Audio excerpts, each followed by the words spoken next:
प्रिय दोस्तों, प्राचीन काल समय में एक बहुत बड़ा सरोवर था। उसके तट पर एक मोर रहता था और उसके कुछ ही दूरी पर एक मोरनी भी रहती थी।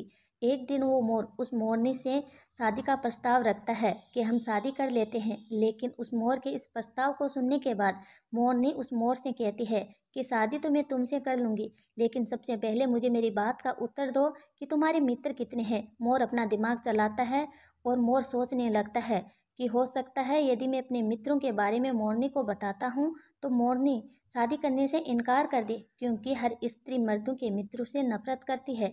इसलिए हो सकता है मोरनी शादी करने से इनकार कर दे। इसी बात को सोचकर मोर मोरनी से कहता है कि मेरे कोई मित्र नहीं है और कहता है कि मैंने मेरे जीवन में कभी भी किसी को मित्र नहीं बनाया है। मोरनी इस बात को सुनने के बाद मोरनी मोर से कहती है कि यदि तुम्हारे मित्र नहीं है तो मैं तुमसे शादी नहीं कर सकती। मोरनी मोर से इनकार कर देती है, कहती है कि मैं उसी से शादी करूंगी जिनके काफ़ी सारे मित्र हो। मोरनी की इस बात को सुनने के बाद मोर सोचने लगा कि सुखपूर्वक रहने के लिए मित्र बनाना भी आवश्यक होता है। यदि मुझे इस मोरनी से शादी करना है तो मुझे मित्र बनाने बहुत ही ज़रूरी है, क्योंकि ये मोरनी उसी से शादी करेगी जिनके मित्र होंगे। अब वह मोर मित्र बनाता है। मोर एक सींग से, एक कछुए से और एक सींग के लिए शिकार का पता लगाने वाली टिटहरी से दोस्ती कर लेता है। इन तीनों से दोस्ती करने के बाद अब वापस मोरनी के पास जाता है। मोर मोरनी को समाचार सुनाता है, कहता है कि मैंने सींग, कछुए और टिटहरी से मित्रता की है। ये तीनों मेरे सच्चे मित्र हैं। मोरनी मोर की इस बात को सुनती है तो मोरनी बड़ी खुश होती है। मोर की इन बातों को सुनने के बाद मोरनी तुरंत मोर से शादी करने के लिए हाँ कर देती है और अब मोर मोरनी की शादी हो जाती है। मोर और मोरनी अपना ग्रस्त जीवन बिताने लगते हैं। कुछ दिनों बाद में मोरनी गर्भवती हो जाती है तो दोनों एक पेड़ पर घोंसला बनाते हैं और उस घोंसले में अपने अंडे देते हैं। और भी ना जाने कितने सारे पक्षी उसी पेड़ पर रहते थे। मोर और मोरनी दोनों का जीवन बड़ा सुखमय चल रहा था। अब एक दिन एक शिकारी आता है और दिन भर उसे कहीं शिकार नहीं मिलता तो वह परेशान हो जाता है और उसी पेड़ की छाया में आकर विश्राम करने लगता है। अब धीरे धीरे उसे भूख सताने लगती है तो वह शिकारी सोचने लगता है कि भूख बड़ी तेज लग रही है, लेकिन अब किया जाए तो क्या किया जाए। दिन भर से कोई शिकार नहीं मिला। तभी उस पेड़ में से कुछ परिंदों की आवाज़ आती है।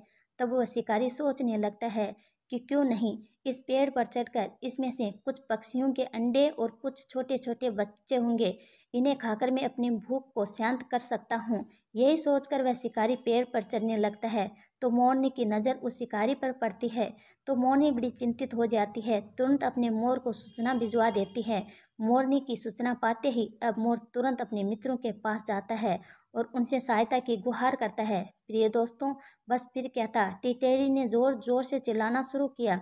उसकी आवाज़ जैसे ही सिंह के कानों में पड़ी तो सिंह इस बात को समझ जाता है कि कोई ना कोई मेरे लिए शिकार आया है, इसलिए टिटेरी जोरदार चिल्ला रही है। टिटेरी की आवाज़ सुनकर सिंह उसी वृक्ष के नीचे आ जाता है जहाँ पर शिकारी बैठा हुआ था और थोड़ी देर बाद कछुआ भी चलता हुआ वहाँ आ जाता है। अब जैसे ही उस शिकारी की नज़र सिंह पर पड़ती है तो शिकारी उल्टे पैर दौड़ने लगता है। शिकारी को देखकर कछुआ भी पानी की तरफ दौड़ने लग जाता है और सिंह उनके पीछे पीछे दौड़ता है, शिकारी को पकड़ने के लिए दौड़ता है। प्रिय दोस्तों, जब शिकारी को ऐसा लगता है कि आज मैं बच नहीं पाऊंगा और सिंह मुझे बहुत जल्द पकड़ लेगा, तब उसकी नज़र उस दौड़ते हुए कछुए पर पड़ती है जो पानी की तरफ दौड़ रहा था।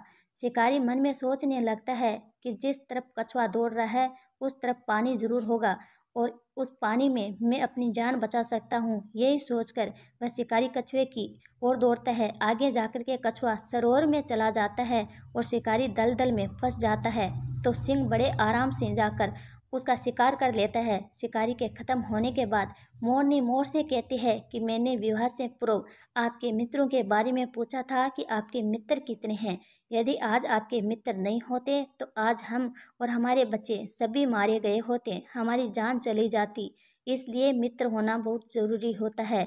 जिन व्यक्तियों के मित्र नहीं होते हैं वो लोग कहीं भी फंस सकते हैं, कहीं पर भी उन लोगों की जान जा सकती है। इसलिए जीवन में सच्चा मित्र होना बहुत ज़रूरी होता है। प्रिय दोस्तों, ये थी हमारी आज की प्यारी सी कहानी। उम्मीद करते हैं आपको पसंद आई होगी।